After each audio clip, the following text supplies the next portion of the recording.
Chapitre 8, section 8.3, les ondes.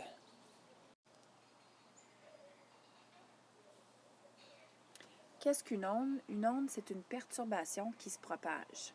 Ce qui est important de savoir, c'est que ça transporte de l'énergie, mais ça ne transporte pas la matière comme telle, ça voyage à travers la matière. Je vais vous expliquer tantôt ce que je veux dire par ça. Lorsqu'on parle des ondes, on peut parler de différentes caractéristiques. La première, c'est l'amplitude. L'amplitude, ça correspond à la distance entre le centre ou la position de repos de l'onde et le point le plus élevé ou le point le plus bas.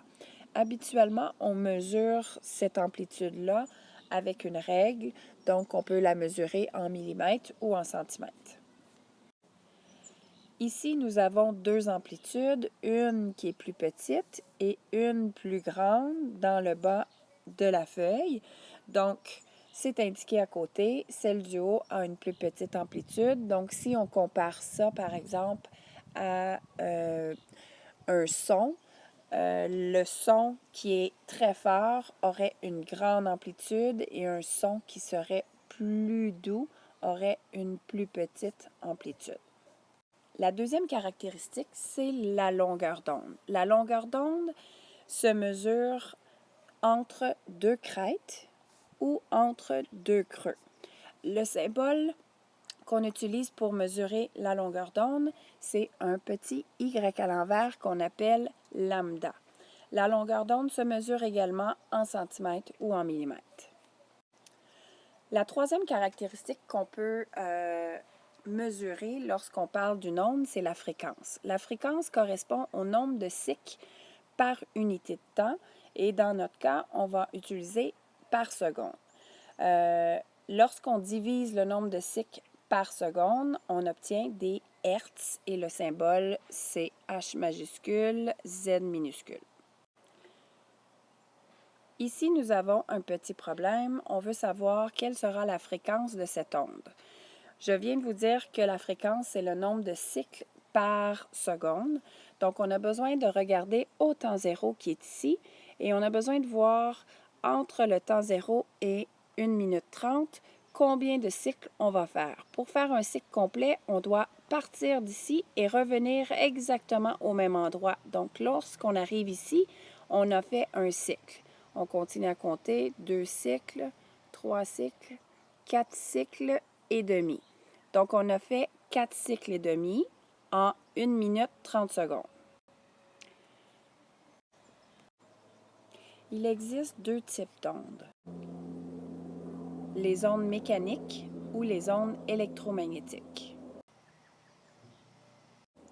Les ondes mécaniques ont besoin d'un milieu pour se propager. Des exemples d'ondes mécaniques, ce sont par exemple des vagues qui vont être produites par un bateau sur un lac, des ondes sismiques provoquées par un tremblement de terre ou encore des ondes sonores. Donc, encore une fois, une onde mécanique a besoin d'un milieu pour se propager. Si je prends les ondes sonores, quand on regarde un film de science-fiction, on entend souvent des explosions, mais en réalité, on n'entendrait rien parce que dans l'espace, il n'y a pas assez de particules, donc le son ne pourrait pas se propager. Comme je l'ai dit tantôt, les ondes sonores, c'est une onde mécanique, donc on a besoin d'un milieu pour qu'elle se propage. Ici, on voit que lorsqu'on frappe la membrane d'un tambour, on assiste à des ondes de compression qui sont en grise pâle et à des ondes de raréfaction qu'on appelle qui sont en blanc. Ces ondes de compression sont des ondes où les particules d'air sont très comprimées les unes avec les autres et dans les ondes de raréfaction, les particules d'air sont plus espacées. Et ce sont l'alternance de ces ondes de compression et de raréfaction qui font en sorte que le son va voyager de la membrane vers l'oreille de la personne qui écoute cette musique. Une onde électromagnétique se propage soit dans un milieu ou dans le vide. Donc, des ondes électromagnétiques pourront voyager et dans l'espace et sur Terre, soit dans un milieu solide, liquide ou gazeux. Les ondes électromagnétiques sont classées dans un spectre qu'on appelle électromagnétique. On les voit ici. On voit les ondes radio à la droite et les micro-ondes, les infrarouges, lumière visible, ultraviolet, rayons X et rayons gamma. Au fur et à mesure que l'on s'en va vers la gauche, les ondes ont une plus grande énergie et si on regarde la fréquence des ondes, plus on s'en va vers la gauche, plus la fréquence de ces ondes-là sont élevées. Plus les ondes ont de l'énergie, plus elles sont dangereuses pour l'être humain. Les ondes lumineuses font partie des ondes électromagnétiques et ce sont les ondes qui sont visibles par l'être humain. Les ondes lumineuses voyagent en ligne droite. Elles auront 3 comportements différents lorsqu'elles rencontreront un obstacle. La première chose qui peut se produire, c'est que lorsque la lumière va arriver vers un objet, l'objet en question va absorber cette lumière-là. La deuxième chose qui peut se produire, c'est que lorsque le rayon va venir frapper l'objet en question, il va se produire une réflexion. Donc, le rayon qui a frappé l'objet va réfléchir et va rebondir dans le milieu d'où il provenait. La troisième chose qui peut se produire, et ceci peut se produire seulement si nous avons un objet qui est transparent ou semi-transparent, le rayon lumineux va venir frapper l'objet et il va passer à travers cet objet-là en changeant toutefois de direction et on assiste à ce qu'on appelle un rayon qui est réfracté ou on appelle cela la réfraction. Lorsqu'on parle de réfraction, il y a toujours un objet qui part de l'objet. En ce moment, c'est l'objet en question est le Soleil. Donc, le Soleil émet un rayon lumineux qui vient frapper une surface. Et lorsque ce rayon lumineux va frapper la surface, il va rebondir. Et ce rayon-ci, on l'appelle le rayon réfléchi. Le premier rayon, le jaune, c'est le rayon incident. Si on dessine une perpendiculaire à la surface de contact, c'est-à-dire cette ligne ici, on voit qu'il y a 2 angles qui se forment entre le rayon incident et la normale et le rayon réfléchi et la normale. Ces 2 angles-là se nomment θi et θr, ou angle d'incidence et angle de réflexion. Lorsqu'on utilise un miroir et qu'on observe des objets dans un miroir, il y a toujours une image qui se forme derrière le miroir. Cette image aura toujours les 4 mêmes caractéristiques. La première, c'est que l'image aura la même taille que l'objet en question. Ensuite, la distance où l'image se formera se trouve à être la même distance que l'objet se trouve par rapport au miroir.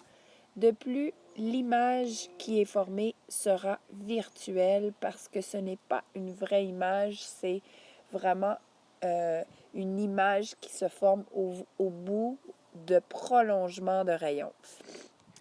De plus, et finalement, l'image en question sera inversée horizontalement. Quelle est la différence entre une image réelle et une image virtuelle?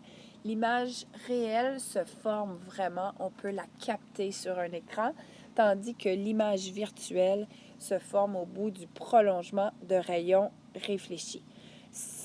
On assiste à une image virtuelle lorsqu'on utilise un miroir. On voit sur cette image que l'image du chat qui est formée ici, c'est une image qui est virtuelle. Elle se forme au bout du prolongement des rayons réfléchis qui sont ici. Lorsqu'on assiste à une réfraction, on voit dans ce cas-ci que le rayon lumineux incident qui s'en vient frapper la vitre aura un changement de direction. Donc, continue au travers la vitre en question, mais change de direction. Et lorsque le rayon reviendra dans l'air comme au début, il reprendra la même direction qu'il avait initialement. Si on utilise un prisme et qu'on envoie un rayon lumineux au travers ce prisme, le prisme a la capacité de séparer les différentes longueurs d'onde de la lumière visible, donc on assistera à toutes les couleurs d'un arc-en-ciel. On peut assister à une réfraction lorsque la lumière va traverser des lentilles aussi. Il existe deux sortes de lentilles, les lentilles convergentes et les lentilles divergentes. La lentille convergente la plus commune est celle-ci. C'est une lentille qu'on appelle biconvexe et c'est aussi la lentille que nous possédons dans notre œil, c'est-à-dire le cristallin. Des lentilles divergentes, la plus commune est celle-ci. On la nomme une lentille biconcave, donc elle a une forme arrondie, mais vers l'intérieur. Une lentille convergente va faire en sorte que lorsque les rayons parallèles s'en viennent frapper la lentille, ils vont converger tous en un point qu'on appelle le foyer. On voit très bien sur cette image que les rayons qui s'en viennent traverser la lentille convergente qui est ici vont se rencontrer de l'autre côté en un point qu'on appelle le foyer principal. Pour ce qui est d'une lentille divergente, les rayons vont sembler provenir d'un point qu'on appelle le foyer virtuel. On voit sur cette image que des rayons qui s'en viennent parallèles les uns aux autres et qui frappent une lentille divergente vont diverger, donc vont s'éloigner les uns des autres sur le côté droit de la lentille. Mais si on prolonge chacun de ces rayons vers la gauche, on voit que ces rayons semblent provenir d'un point qu'on appelle un foyer principal, mais ce foyer est un foyer virtuel.